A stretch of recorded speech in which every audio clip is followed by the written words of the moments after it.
નમસ્કાર, આપ જોઈ રહ્યા છો નેશન પ્લસ ન્યૂઝ. હું છું આપની સાથે હેતલ વગર. આજ રોજ સમગ્ર દેશ અને દુનિયામાં વિશ્વ માતૃ દિવસની ઉજવણી થઈ રહી છે, ત્યારે પ્રાકૃતિક કૃષિ અને યોગ લોકમાતા વિશ્વામિત્રી નદીને આ દિવસને સમર્પિત કરવામાં આવ્યો હતો. જેમ કંસાર ગોળ વિના મોળો અને ફિક્કો લાગે છે, તેમજ આ સંસાર પણ માતા વિના સૂનો લાગે છે. અને મે માસના બીજા રવિવારે વિશ્વ માતૃ દિવસની ઉજવણી કરવામાં આવે છે. આજ રોજ લોકમાતા વિશ્વામિત્રી અને દરેક નદીને શુદ્ધ અને પવિત્ર રાખવા માટેના આશીર્વાદ અર્જિત કરવામાં આવ્યા અને તેના સહયોગ માટેની સંકલ્પના વ્યક્ત કરવામાં આવી હતી.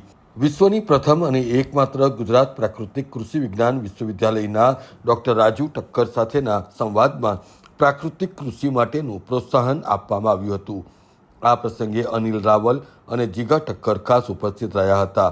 ગાયત્રી શક્તિપીઠના સ્થાપક યુગ પુરુષ પંડિત રામ શર્મા આચાર્ય અને પૂજ્ય ભગવતી માએ માનવમાં દેવત્વ અને ધરતી પર સ્વર્ગના અવતરણ માટે ગાયત્રી કામધેનુ સેવાથી સતત પ્રયત્નશીલ છે એમ જણાવ્યું હતું. આજે એક એવો ઉદ્દેશ્ય લઈને આવ્યા છો કે લોકમાતા નદી માતા આપણી શુદ્ધ હોય, પવિત્ર હોય, કે જેથી કરીને પહેલાંનો સમય જે હતો કે કલકલ કરતી નદીઓ વહેતી હોય અને એમાંય તમે જો એવું વિચારો છો કે વિશ્વામિત્રી જે નદી છે એ નદી પણ આવી જ સુંદર, સરસ, સ્વચ્છ, સુઘડ અને સૌને એ નદીના કાંઠે બેસીને એક દિવ્ય લાભ લેવાય, તપ કરાય, સાધના કરાય એવું એક દિવ્ય વાતાવરણ બને.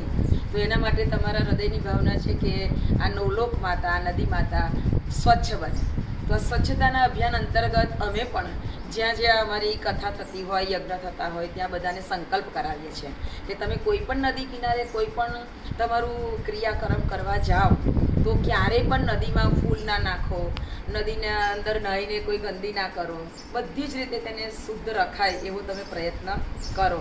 તમારા પૂજાના બધા જે કોઈ સાધન હોય એ બધા તમે ખાડો ખોદીને દાટો, અથવા તમારા ઘરમાં કોઈ તમારું ખેતર હોય તો એમાં તમે એને રાખો, પણ આ રીતે નદી માતાને ગંદી ના કરો. એના માટે અમે બધાને સંકલ્પિત કરીએ છીએ અને તમે આજે અમારી પાસે આ વાત લઈને આવ્યા છો તો અમને આનંદ થયો.